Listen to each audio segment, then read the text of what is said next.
கற்று கரவை கணங்கள் பல கரந்து செற்றார் திரளழிய சென்று சேரு செய்யும்.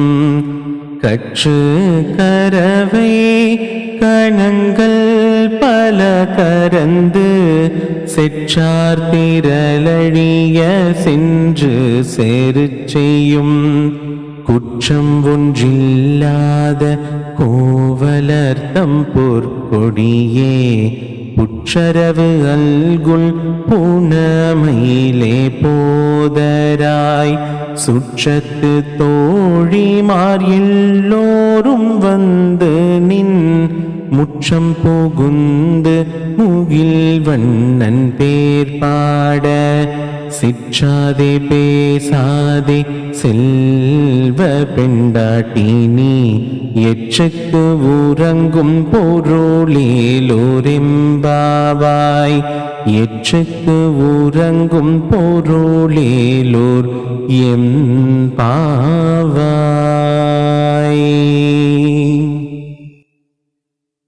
ஆயர்பாடியில 5 லட்சம் இடையர்களுடைய குடும்பம் இருந்தது. 5 லட்சம் இடையர்களுடைய குடும்பத்திலையும் நீக்கமர நிறைஞ்சிருந்தது அந்த பசு கூட்டம். எல்லா பசுக்களுமே கன்றுகளோட இருந்தது. கன்றுக்கு பால் கொடுக்கும் பொழுதுதான் அந்த பசுவினுடைய பாலையும் நாம் கொஞ்சம் ஸ்வீகரிச்சுக்கலாமே தவிர்த்து எங்கேயோ கண்ணுக்குட்டிய தூரத்துல கட்டி பேருக்கு ஒரு வாய் சாப்பிட வச்சுட்டு அதுக்கப்புறம் எல்லா பாலையும் நாம் எடுத்துக்க கூடாது. அப்படி குடிக்கிற பால் நமக்கு விஷம் போன்றது. இது உடல் அழிக்குமான்னு தெரியாது, ஆனால் நம்மளுடைய சித்தத்தை அழிச்சிடும். அப்போ இந்த ஆயர்பாடியில் இருந்த இடையர்கள் எல்லோருமே எப்படி இருந்தாங்க அப்படின்னா, நீக்கமர ஒரு செல்வத்தை பெற்றிருந்தாங்க. அது அந்த கண்ணுக்குட்டியும் பசுக்களோடும். அப்படிப்பட்ட பல பசு கூட்டங்கள் இருக்கக்கூடிய அற்புதமான ஒரு குலம் அந்த ஆயர் குலம். அது மட்டுமா, ஏதோ கோ பரிபாலனம் செய்யக்கூடிய குடின்னு மட்டும் அதை எடுத்துக்க கூடாது. அவர்களுடைய வீரமும் அப்படிப்பட்டது. எவ்வளவு பால் கறக்கிறார்களோ அந்த பால் கறக்கிறது மூலமா வரக்கூடிய செல்வத்துல ஒரு பங்கை கப்பம் கட்டிடுவாங்க. மீதி பங்கெல்லாம் சரிவர எல்லா மக்களுக்கும் கிடைக்க பெறதா அப்படின்றதையும் அவர்கள் சரிவர பார்த்து அந்த கோ சம்ரக்ஷணத்தை பண்ணிட்டு வந்தாங்களாம்.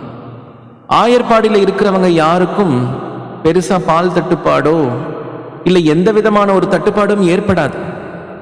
ஏன்னா அவங்க கிட்டேயே தான் நீக்கமர இந்த பசு கூட்டமானது நிறைஞ்சிருக்கே. கோகுலம் அப்படின்றது ஏதோ ஒரு இடத்துல இருக்கிற ஊருன்னு நினைச்சுக்க கூடாது. ஒவ்வொரு நாட்டிலையும் ஒரு கோகுலம் இருக்கு. ஒரு நாட்டு மன்னன் இன்னொரு நாட்டை கைப்பற்றணும்னா முதல்ல அவன் பிடிக்கிற இடம் கோகுலம். ஒரு நாட்டினுடைய சர்வ சம்பத்துக்களும் எங்க நிறைஞ்சிருக்கும் அப்படின்னா பசு கூட்டம் இருக்கிற இடத்துல தான் நிறைஞ்சிருக்கும். பசு கூட்டம் எங்க இருக்கோ அங்க மகாலட்சுமி வாசம் பண்றா. பசு கொடுக்கக்கூடிய வஸ்துக்கள் என்னென்ன எப்படி எப்படியெல்லாம் நமக்கு பயன்படுறது. ஒருத்தனுக்கு ஒரு மாடும் கண்ணுக்குட்டியும் இருந்ததுனாலே அவனுடைய குடும்பமானது நல்லபடியா நடந்துரும். ஏதோ அந்த காலத்துல நினைச்சிடக்கூடாது, இந்த காலத்திலயுமே நடந்துரும். அப்போ ரூப கோஸ்வாமி கூட இந்த ஒரு மேற்கோளை அடிக்கடி காட்டுறார். நீ காசு சம்பாதிக்கணும்னு எங்கெங்கயோ போய் எதையோ தேடி நான் இப்படி வாழணும் அதுக்கு காசு சம்பாதிக்கணும், நான் அப்படி வாழணும் அதுக்கு இது உன்னுடைய பேராசையா இருக்கலாம்ப்பா. ஆனா மனிதனா பிறந்தவனுக்கு ஒரு வாழ்க்கை முறைன்னு ஒண்ணு இருக்கே. அந்த வாழ்க்கை முறைக்கு நீ கோ சம்ரக்ஷணம் பண்ணினாலே போதும். பெருசா நீ எங்கேயோ போய் எத்தையோ படிச்சுட்டு வந்து அதன் மூலமா திரவியம் திரட்டி நீ வாழ்க்கை நடத்தணுன்ற அவசியம் கிடையாது. நீ கோ சம்ரக்ஷணம் பண்ணு.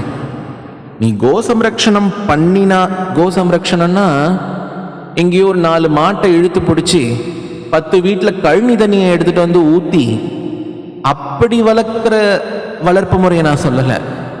உனக்கு ஒரு குழந்தை பிறந்து அந்த குழந்தைய நீ எப்படி பேணி பாதுகாப்பியோ 10 வீட்டு குழந்தைங்களும் சாப்பிட்டு போட்ட மிச்சத்தை எடுத்துட்டு வந்து உன் குழந்தைக்கு நீ கொடுப்பியா? நீ கொடுப்பியா? கொடுக்க மாட்டல்ல. அப்போ உன்னுடைய குழந்தைய நீ எப்படி பேணி பாதுகாப்பியோ அப்படி சம்ரட்சிக்கணும். அப்படி நீ சம்ரட்சிச்சினா தாயாரானவள் அந்த பெரிய பிராட்டி அந்த கோ மூலியமா, அந்த பசு கண்ணுக்குட்டி மூலியமா உன்னுடைய வாழ்க்கையை சம்ரட்சிப்பா.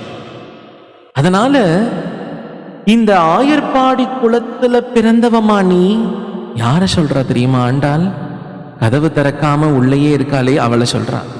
அது மட்டுமா, வீரத்திலையும் பராக்கிரமத்திலையும் உயர்ந்து நிற்கக்கூடிய குலம் அந்த ஆயர் குலம். பகைவர்கள் வந்தா அவர்களை போரிட்டு ஜெயிக்கக்கூடியது ஒரு பங்கு இருந்தா, இன்னொரு பங்கு எப்படின்னா பகைவர்கள் இருக்கக்கூடிய இடத்துக்கே போய் போர் பண்றது, அவர்களை புறமுதுகிட்டு ஓடச் செய்யறது இவங்க வழக்கம் இல்லையா? அவங்க கூட நல்லா போர் பண்ணி அவர்களுடைய வீரமானது அப்படியே இழஞ்சு இழஞ்சு இழஞ்சு தாழ்ந்து போகும் அளவுக்கு இவர்கள் சண்டை போடக்கூடியவர்கள். அதை தான் சொல்றா, செற்றார் திரளழிய சென்று செருச்செய்யும் குற்றம் ஒன்றில்லாத கோவலர்த்தம் பொற்கொடியே. எந்த விதமான குற்றமும் இல்லாதவர்கள் இடையர்கள், ஆயர்பாடி இடையர்கள். ஏன்னா நம்ம புவனசுந்தரன் அங்க இருக்கானே, நம்ம விட்டலன் அங்க இருக்கானே, அப்ப எப்படி அங்க ஒரு குற்றம் இருக்கும்? குற்றம் அப்படின்ற வார்த்தைக்கே இடம் இல்லையா?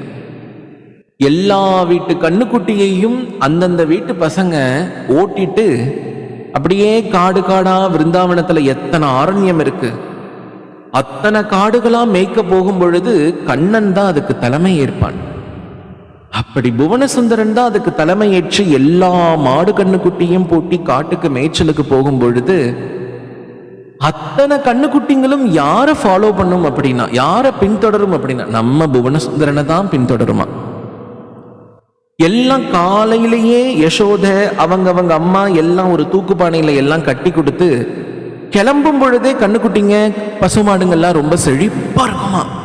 என்னடா இது, இன்னும் மேய்ச்சலுக்கே போகல, மேய்ச்சலுக்கு போறதுக்கு முன்னாடியே இப்படி மாடு கண்ணுங்கள்லாம் இவ்வளவு செழிப்பா இருக்கே, இவ்வளவு செழிப்பா இருக்கு, இது எப்படின்னா முதல் நாள் மேய்ச்சலுக்கு போயிட்டு வந்தது இல்லையா? யார் கூட போயிட்டு வந்தது? நம்ம கண்ணனோட போயிட்டு வந்தது, நம்ம புவனசுந்தரனோட போயிட்டு வந்தது இல்லையா? அந்த போயிட்டு வந்த நிலைய இரவு பூரா நினைச்சுட்டே அந்த கண்ணுக்குட்டியும் அந்த மாடும் அப்படியே ஒண்ணுக்கு ஒண்ணு பேசிட்டு இருந்துதான். அவங்க அப்பா கிட்ட வந்து எல்லாம் சொல்லுமா, காலைக்கிட்டின்னு சொல்லுமா. அதுவும் மேய்ச்சலுக்கு போகும், இருந்தாலும் ஒருத்தருக்கு ஒருத்தர் எல்லாம் ஷேர் பண்ணிப்பாங்களா. நான் கண்ணனுடைய இதை ரசிச்சேன் தெரியுமா, கண்ணன் எங்களை எல்லாம் மேய்ச்சலுக்கு அனுப்பிட்டு அதோ அந்த மரம் தெரியறதா, அந்த மரத்துக்கு மேல ஏறி உட்கார்ந்துருந்தான். நான் மானு கத்தினா கண்ணன் கடைக்கண்ணால ஒரு பார்வை பார்த்தார், எனக்கு பசி அடங்கிடுத்து. ஆமாமா, நான் வந்து உன்கிட்ட பாலே குடிக்கல, கண்ணன் என்ன கடைக்கண்ணால மரத்து மேல நின்னு பார்த்தாரா, எனக்கு பசி ஆறிடுச்சுமா அப்படின்னு சொன்ன உடனே இந்த பசுவானது கண்ணனினுடைய கருணையை நினைச்சு அப்படியே ஜோர்னு அந்த பாலை வருஷிச்சுதான். அந்த பசுவினுடைய மடியிலிருந்து பால் அப்படியே தார தாரையா கீழே வர்றது. ஒரு தாய்க்கு அவளுடைய குழந்தைய வேற யாராவது நல்ல சிசுருஷ பண்ணி பார்த்துக்கிட்டா அப்படின்னா அந்த தாய் எப்படி அகம் மகிழ்ந்து பூரிப்படைவாளோ அது போல இந்த பசுவானது அகம் மகிழ்ந்து பூரிப்படைஞ்சு பாலை வருஷிக்கிறது. இது போல இரவெல்லாம் அந்த பசுக்களும் கண்ணுக்குட்டியும் மாத்தி மாத்தி கண்ணனுடைய அனுபவங்களை பகிர்ந்துகிட்டனால காலையில எழுந்து மேய்ச்சலுக்கு போகும் பொழுதே ஒன்னொன்னும் அவ்வளவு செழிப்பா இருக்கு. அதனால இவங்களுடைய செழிப்புக்கு காரணம் கண்ணனின் கருணை. அப்படிப்பட்ட ஆயர் குலத்தில் பிறந்த என் பொற்கொடியே, அழகான இடை உடையவளே, சுற்றத்து தோழிமார் எல்லோரும் வந்து நின் முற்றம் புகுந்து முகில்வண்ணன் பேர் பாட. நீ பார்க்க மயில் மாதிரி இருக்க, ஒரு பாம்பானது எப்படி புத்திலிருந்து மேல வரும் பொழுது அப்படி நளினத்தோட வருமோ அப்படி நளினத்தோட நீ இருக்க. உன்னுடைய வீட்டுக்கு முன்னாடி யார் வந்திருக்கா தெரியுமா? சுற்றத்து தோழிமார். வெறும் தோழிமார் இல்ல, சுற்றத்து தோழிமார். உன்னுடைய உறவினர்கள் எல்லோரும் சேர்ந்து வந்திருக்காப்பா. உன்னுடைய ரிலேஷன்ஸ் எல்லாம் சேர்ந்து வந்திருக்கா எங்களோட. இதுக்கு அர்த்தம் இப்படி தெரியுமா?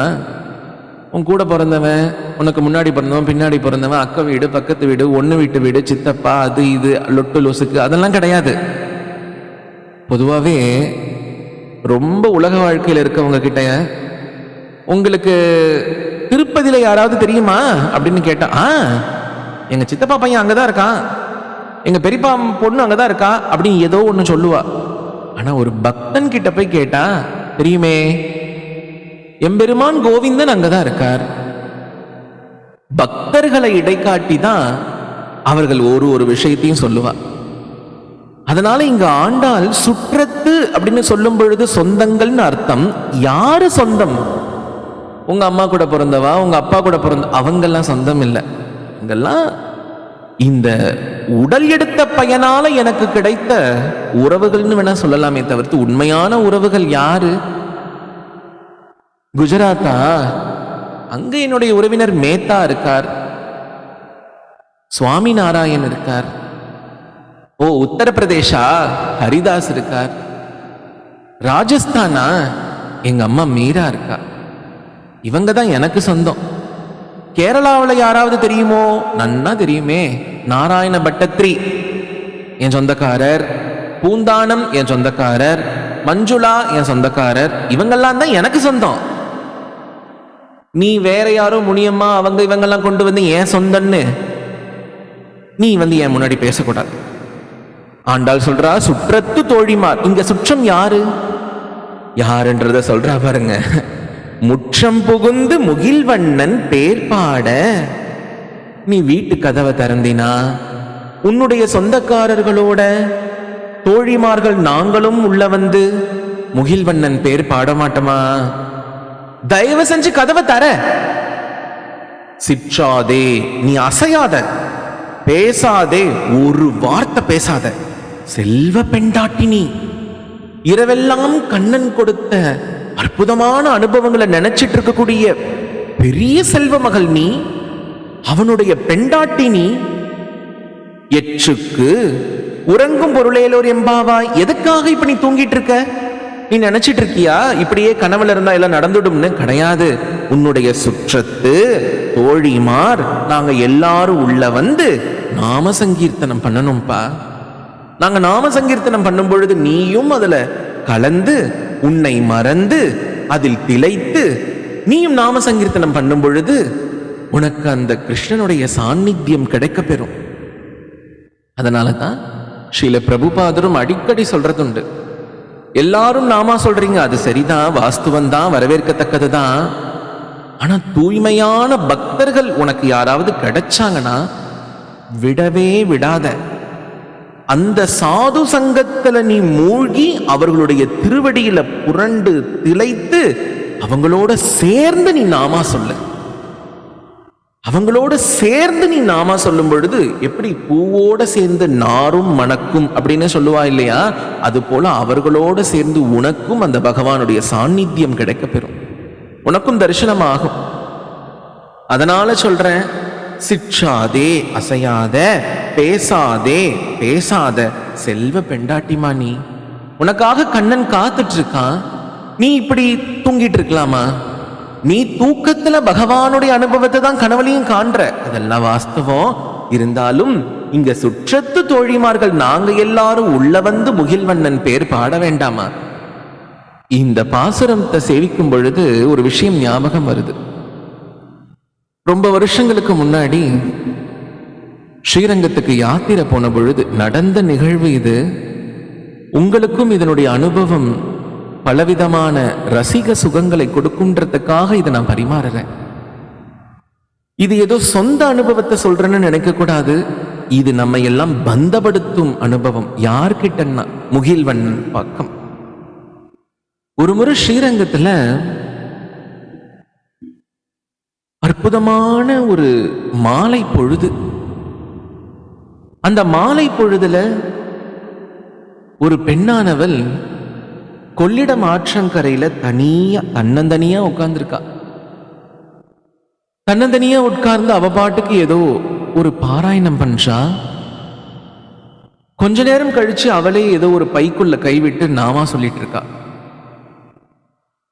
அடியன் கிட்ட போய் கேட்டேன், அம்மா நான் காத்தால இங்க வந்தேன், அப்பையும் நீங்க இதே போலதான் இருந்தீங்க. அதுக்கப்புறம் சாயங்காலம் இப்ப வர, இப்பையும் அப்படியே தான் இருக்கீங்க. இவ்வளவு நேரம் இங்க உட்கார்ந்து என்ன பண்றீங்க? அந்த அம்மா சொன்னா, நான் என்ன பண்றேன்னு தெரியுமா? நான் என்ன பண்றேன்னா அப்படின்னு சொன்னா, என்ன பண்றேன்னு சொல்லவே இல்லை. அப்புறம் நானா முன்னிட்டு ஒரு விஷயத்தை கேட்டேன். பெரிய பெருமாள் சேவை ஆயிடுச்சா? பெரிய பெருமாள் சேவை இன்னும் ஆகலப்பா. நீங்க வந்து எத்தனை நாள் ஆறுது? நான் வந்து ஒரு 1.5 மாசம் ஆறுது. நான் 1.5 மாசமா ஸ்ரீரங்கத்துல தான் தங்கி இருக்கேன். வந்து 1.5 மாசம் ஆகுது, இன்னும் பெரிய பெருமாள் சேவை ஆகலையா? எனக்கு புரியல. ஏன் இன்னும் நீங்க போய் பெரிய பெருமாளை சேவிக்கல?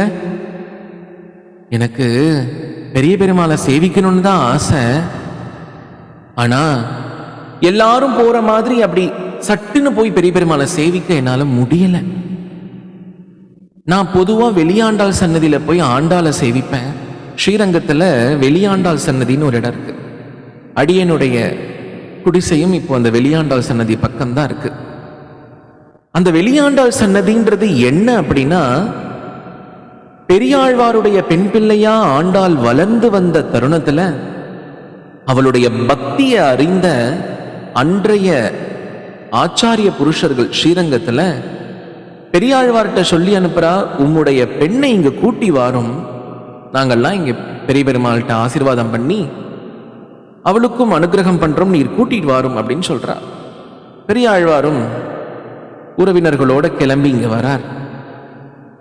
வந்து இந்த வெளியாண்டாள் சன்னதின்னு இன்னைக்கு சன்னதி இருக்கு. இதெல்லாம் வரலாற்று நிகழ்வு. இதையெல்லாம் தான் நம்ம குழந்தைங்களுக்கு நம்ம சொல்லி தரணும். சாட்டர்டே சண்டே ஆயிட்டா இன்னைக்கு ஏதோ ரிசார்ட்டுக்கு போறோம், ஏதோ எவனோ ஒருத்தன் எந்த பிரயோஜனத்துக்கும் இல்லாத எதையோ பண்ணின விஷயங்களுக்கெல்லாம் நம்ம நாடி போறோம். ஆனா இதெல்லாம் வரலாற்று நிகழ்வு. ஸ்ரீரங்கத்துக்கு வந்தா பெரிய பெருமாளை சேவிச்சுட்டு அப்படியே தாயாரை சேவிச்சுட்டு போகும். இந்த மாதிரியான வரலாற்று நிகழ்வுகள் நடந்த இடத்துக்கும் வரணும். இந்த வெளியாண்டாள் சன்னதியில தான் அன்னைக்கு இது சன்னதி இல்லை, ஒரு மண்டபம் மாதிரி இருந்திருக்கு. இந்த வெளியாண்டாள் சன்னதிக்கு பின்புறம் இன்றைக்கு மேலூர் ரோடு அப்படின்னு மேலூருக்கு போற மெயின் ரோடு இருக்கு. இந்த மேலூருக்கு போற மெயின் ரோடு ஆண்டாள் எழுந்தருளி இருந்த காலத்துல, கோதை நாச்சியார் எழுந்தருளி இருந்த காலத்துல காவேரி இவ்வளவு தூரம் பாஞ்சிட்டு இருந்தது. உங்களுக்கு இன்னும் சுகுரா சொல்லணும் அப்படின்னா, அம்மா மண்டபத்துல போய் நீங்க பார்க்கிற காவிரியோடைய தரிசனம் இன்னைக்கு ஸ்ரீரங்கம் ராஜகோபுரம் இருக்கே, அதனுடைய நுழைவு வாயில் பக்கம் வரையிலும் அந்த காவிரி, அகண்ட காவிரி பாஞ்சிட்டு இருந்தது. அப்படி அந்த ராஜகோபுரத்தை ஒட்டியே வரும்பொழுது நமக்கு காண கிடைக்கிற காட்சி தான் இந்த வெளியாண்டாள் சன்னதி. அந்த மண்டபத்துல பெரியாழ்வாரும் கோதை நாச்சியாரும் தங்கி இருக்கா. அவர்கள் அங்கதான் ஜாக போட்டிருக்காங்க. வந்து இறங்கியாச்சு பல்லக்கு ஸ்ரீவில்லிபுத்தூர்ல இருந்து. ஆண்டாள் இதுவரையிலும் ஸ்ரீரங்கநாதனை பெரிய பெருமாளை போய் சேவிச்சது கிடையாது. அப்படி தங்கி இருக்கும் பொழுது இரவெல்லாம் ஓடுறது. திடீர்னு அடுத்த நாள் கார்த்தால சேவைக்கு கிளம்புறா. கிடுகிடு கிடுகிடுன்னு ஓடி போறா. காயத்ரி மண்டபத்தை தாண்டி திருமண தூண்களை தாண்டி உள்ள போனா ரங்கனுடைய திருப்பாதத்தை தொட்டா மறைஞ்சா. இது வரலாறு, இது நடந்த நிகழ்வு. ஆனா பெரியாழ்வாருக்கு எவ்வளவு வலி இருக்கும். பொண்ணை இப்படி கூட்டிட்டு வந்தோம், அனுகிரகம் பண்ணுவார் அப்படின்னு.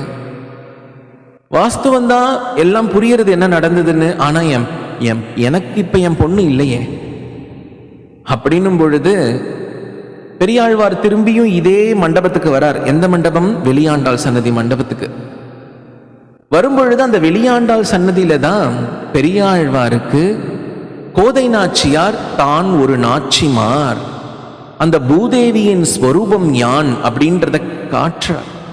எல்லா இடத்துலையும் கோதை நாச்சியார் நின்ற திருக்கோலத்துல சேவை சாதிப்பா. இந்த இடத்துல ஒரு காலை மடிச்சு இன்னொரு காலை கீழே விட்டு அப்படி அற்புதமான ஒரு திருக்கோலத்துல பெரியாழ்வாருக்கு சேவை சாதிப்பா. ஒரு திருக்கண்ணால பெரியாழ்வாரை கடாட்சிச்சுட்டே இன்னொரு திருக்கண்ணால வரக்கூடிய பக்தாலையும் கடாட்சிப்பா. அப்படிப்பட்ட அற்புதமான திருக்கோலம் இந்த வெளியாண்டாள் சன்னதி. வரலாற்று நிகழ்வு நடந்த இடம், வரலாற்று நிகழ்வு நடந்த இடம். அங்க போனா அங்க இருக்கக்கூடிய பட்டரே உங்களுக்கு இந்த விஷயத்தை எல்லாம் சொல்லுவார். எதுக்காக இதை சொல்றேன் அப்படின்னா, திருப்பாவை அப்படின்றது ஒரு கவி நயத்துக்கோ இல்ல பௌராணிகர்கள் சொல்லக்கூடிய கதை நயத்துக்கோ ஏற்புடையது மட்டும் கிடையாது. இது வரலாற்று நிகழ்வு, இது வரலாற்று நிகழ்வு. நம்முடைய குழந்தைகளை எல்லாம் கூட்டி வந்து இங்கதான் கோதை நாச்சியார் வந்தா, இங்க இருந்து தான் தெற்கு சித்திர வீதியை தாண்டி பகவானுடைய அந்த தெற்கு உத்தர வீதி தாண்டி நேரா உள்ள போய் அடைஞ்சா. அந்த மார்க்கமே நமக்கு தெரியறது, போன வழி இருக்கு, இருந்த இடம் இருக்கு. இதுக்கு மேல என்ன சான்று வேணும் நமக்கு? இவ்வளவு விஷயம் நடந்த இந்த அற்புதமான வெளியாண்டாள் சன்னதியினுடைய இந்த வரலாற்று நிகழ்வானது ஒவ்வொரு கோதை பக்தருக்கும் ஒவ்வொரு திருமால் பக்தருக்கும் தெரிஞ்சு கொள்ள வேண்டிய விஷயம் இது. இப்போ அந்த மாதாஜி இருக்கா இல்லையா, அந்த பக்தரானவள் என்ன பண்ணானா, பெரிய பெருமாளை போய் சேவிக்கவே இல்லை, வெளியாண்டாள் சன்னதியிலேயே உட்கார்ந்துருக்கா. வெளியாண்டாள் சன்னதியிலேயே உட்கார்ந்து அவ ஒரு விஷயம் சொன்னா, எனக்கு ஒரே ஒரு ஆசைப்பா, என்ன தெரியுமா, இந்த ஜென்மம் பூரா எனக்கு போய் பெரிய பெருமாளை சேவிக்கணும்னு ஆசையே இல்லை. இந்த ஜென்மம் பூரா ஆண்டாள் பாடின திருப்பாவையையும் நாச்சியார் திருமொழியையும் ஒரு பதம் விடாம ரசிச்சு ரசிச்சு அனுபவிச்சு அந்த பெரிய பெருமாளுடைய நாமத்தை விடாம சொல்லி என்னுடைய பிறவியை நான் கடக்கணும். கடந்து எங்கேயோ நான் ஸ்ரீவைகுண்டம் நுழையணும்னு ஆசைப்படல, நான் திரும்பியும் இந்த ஸ்ரீரங்கத்துக்கு வரணும். இந்த பிறவி முழுசா அந்த பெரிய பெருமாளுடைய திருநாமத்தை பாடணும். அப்படி பாடி இந்த பிறவியை கடந்து மறுபிறவியில் இந்த ஸ்ரீரங்கத்திலேயே பிறக்கணும். பிறந்து வந்து இந்த பெரிய பெருமாளை நான் சேவிக்கணும். அதன் பிறகு அவன் திருவடியை நான் அடையணும். அப்படியே நான் பிரமிச்சு போயிட்டேன். நம்மெல்லாம் ஏதோ ஒரு 100 நாமா 1,00,000 நாமா எத்தனையோ நாமா சொல்லிட்டு பெரிய பெருமாள் முன்னாடி போய் நின்று ஏதோ அண்ட சராசரத்தையும் நம்ம அப்படியே கட்டி ஆண்டு உருட்டி எடுத்துட்டு வந்து பெரிய பெருமாளுக்கு நம்ம ஏதோ கொடுக்க போற மாதிரி ஒரு தோரணையில் அவர் முன்னாடி நிற்போம். ஆனா இவோ என்னன்னா விடாம நாமா சொல்றா, தொடர்ந்து கிருஷ்ண அனுபவத்துல இருக்கா. ஆனா அவளுக்கு பெரிய பெருமாளை போய் எப்படி சேவிக்கணும்ன்ற யோக்கியத்தை இன்னும் தனக்கு வரலன்னு உட்கார்ந்துருக்கா. இதை பேசிட்டே இருக்கும் பொழுது அவளுடைய உற்றார் உறவினர்கள்லாம் வந்தா அந்த அம்மாவுடைய தலையில 2 தட்டு தட்டி, எ பைத்தியமே வந்து தொலை அப்படின்னு சொல்லி கூட்டிட்டு போயிட்டா. அதுக்கப்புறம் 2-3 நாட்கள் கழித்து நான் ஸ்ரீரங்கத்தில் அவளை போய் திரும்பியும் பார்த்தபோது கேட்டேன், ஏன் உங்களை இப்படி அடிச்சு திட்டி கூட்டிட்டு போறா? அதுவா, நானு ஸ்மார்த்த பிராமண குடும்பத்துல பிறந்தவன். எங்க ஆத்துல எல்லாரும் சிவன், முருகர், விஷ்ணு எல்லா சுவாமியும் கும்பிடுவா. நான் அதையெல்லாம் தப்பு சொல்லல, ஆனா என்னால அப்படி கும்பிட முடியல. பரபிரம்மம் இந்த படுத்திருக்காரே இவர் தானே தெரிஞ்சதுக்கு அப்புறம் எப்படி இன்னொரு இடத்துல போய் புறந்தோழ நமக்கு மனசு வரும்? ஆனா மற்றவர்கள் புறந்தொழறார்கள் அப்படின்றதுக்காக அதை நான் குறை சொல்லல. ஆனா என்னுடைய நிலை அவங்களுக்கு புரியல. பக்தனானவன் ஸ்மார்த்தனா இருக்கானா, வைஷ்ணவ குடும்பத்துல எதுல நீ பிறந்தன்றது முக்கியம் இல்ல, உனக்கு அந்த நிலை கிடைக்க பெறுதா அப்படின்றது தான் இங்க முக்கியம். அவளுக்கு கிடைக்க பெற்றது, ஆனா அவளுடைய உற்றார்களுக்கு அது புரியல. அதனால இவள் அவர்களை எல்லாம் விட்டு விலகியே இருந்தா. இதையெல்லாம் கேட்டுட்டு வந்த பொழுது புவனசுந்தரன்கிட்ட போய் நான் பிரார்த்தனை பண்ணினேன். என்ன அப்படின்னா, எவ்வளவு ஒரு இருமாப்பு, எவ்வளவு ஒரு அகம்பாவத்தோட புவனசுந்தரா இத்தனை நாள் நான் வாழ்ந்திருக்கேன். இந்த அகம்பாவம், இந்த இருமாப்பு கொல்லுமா? இந்த அகம்பாவம், இந்த இருமாப்பு உன்னுடைய சன்னதிக்கு வரக்கூடிய அந்த வாய்ப்பை எனக்கு கொடுக்குமா? இருந்தும் என்ன நீ ஏத்திருக்கியே, இருந்தும் திருந்துறதுக்கு ஒரு வாய்ப்பு நீ எனக்கு கொடுத்திருக்கியே அப்படின்னு இந்த அற்புதமான ஒரு கீர்த்தனம் அந்த அந்த பக்தைய நினைச்சு புவனசுந்தரனுக்கு அன்னைக்கு கொடுத்தோம். காவிரி பாயும் இருகரை நடுவே கருங்குழல் அழகன் என் கண்ணார அமுதன். காவிரி பாயும் இருகரை நடுவே கருங்குழல் அழகன் என் கண்ணார அமுதன்.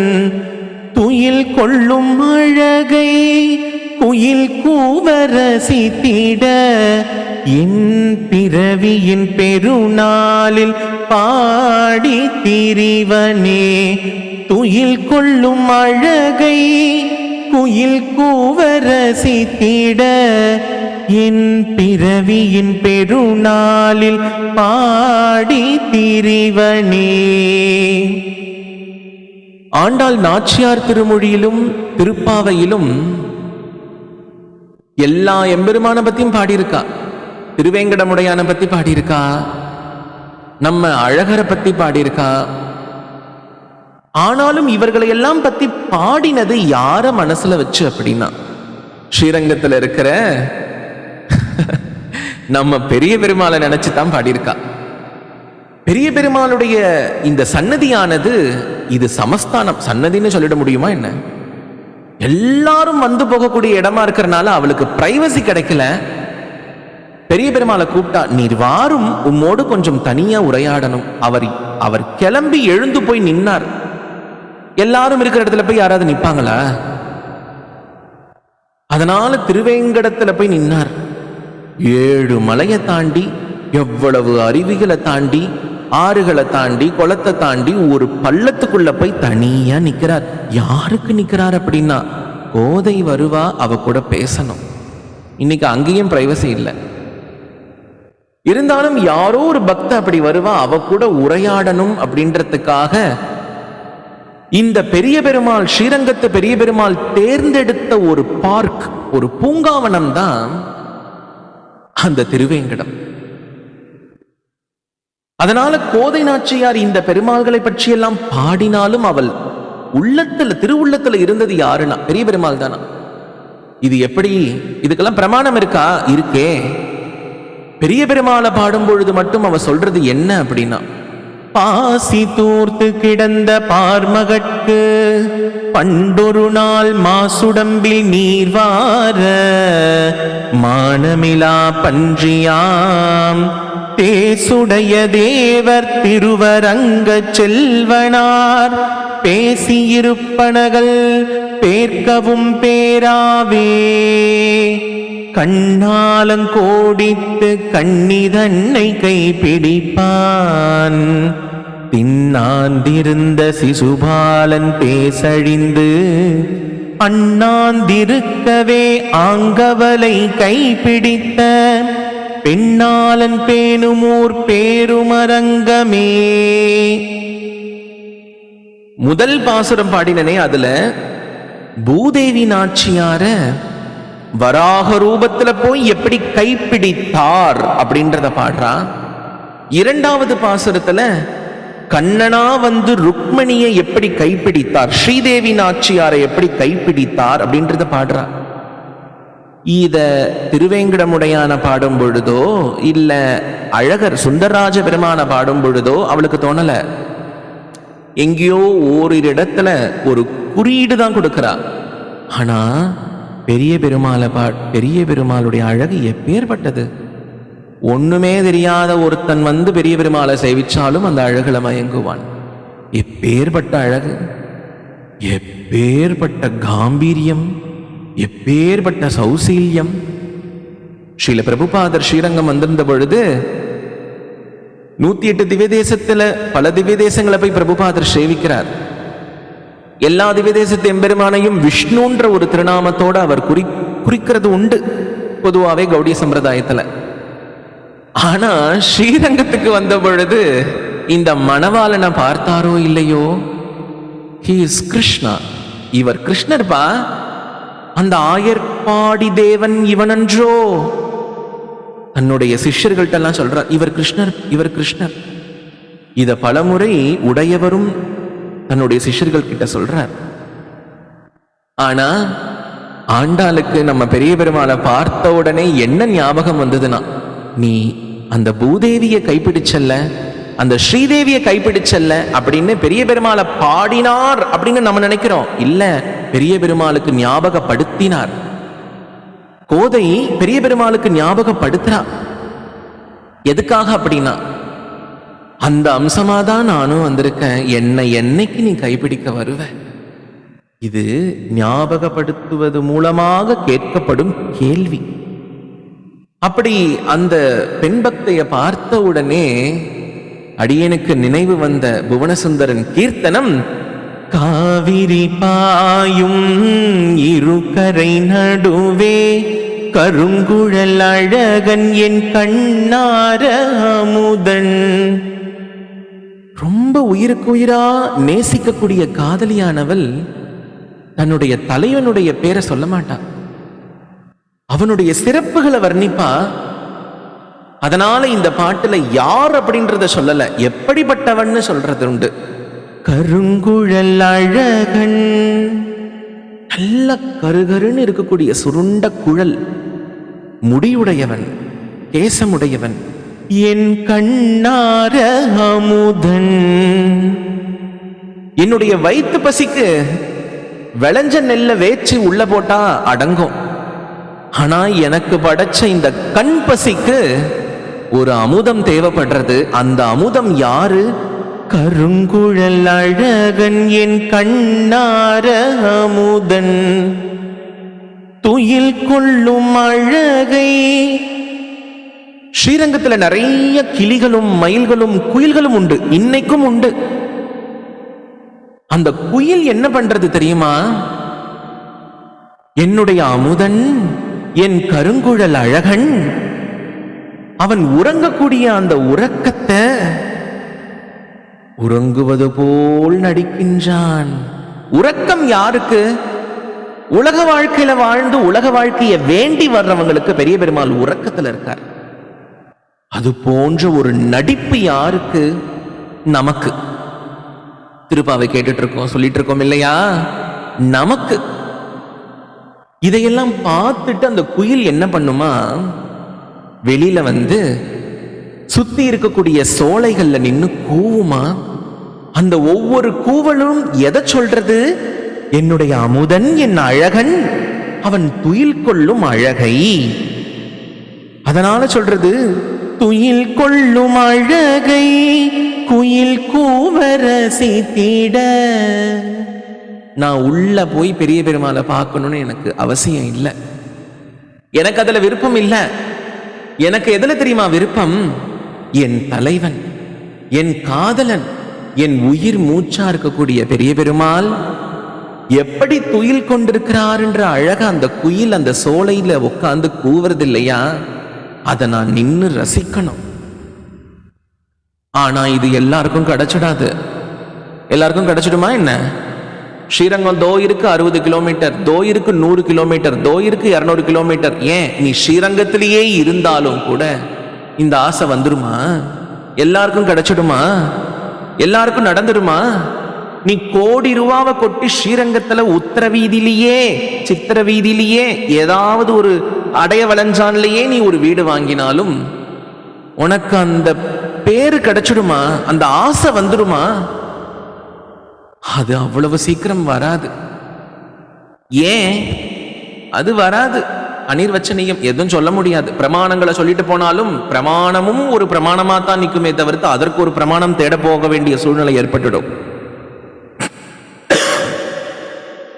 அதனால உனக்கு அது கிடைக்க பெறணும்னா ஒரு வழி சொல்றேன். நான் என்ன பண்றேன்னு அதை உனக்கு சொல்றேன்.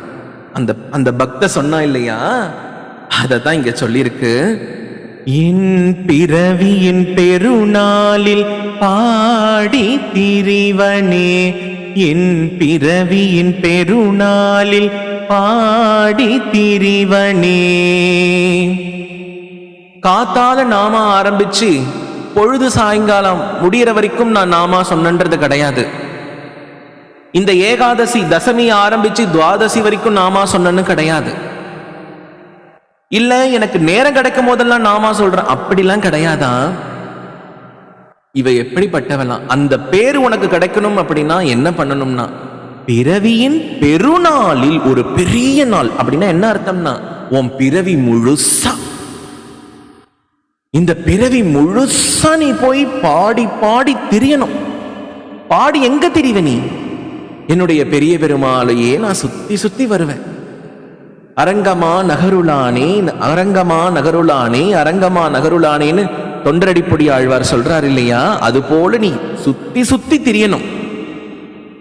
அப்படி நீ சுத்தி சுத்தி திரியும் பொழுது உனக்கு ஒரு நாள் இந்த பேரு கிடைக்கும். என்ன பேரு? காவிரி பாயும் இருகரை நடுவே கருங்குழல் அழகன் என் கண்ணார அமுதன் துயில் கொள்ளும் அழகை குயில் கூவரசித்திட, துயில் கொள்ளும் அழகை குயில் கூவரசித்திட, என் பிறவியின் பெருநாளில் பாடி திரிவனே, பாடி திரிவனே.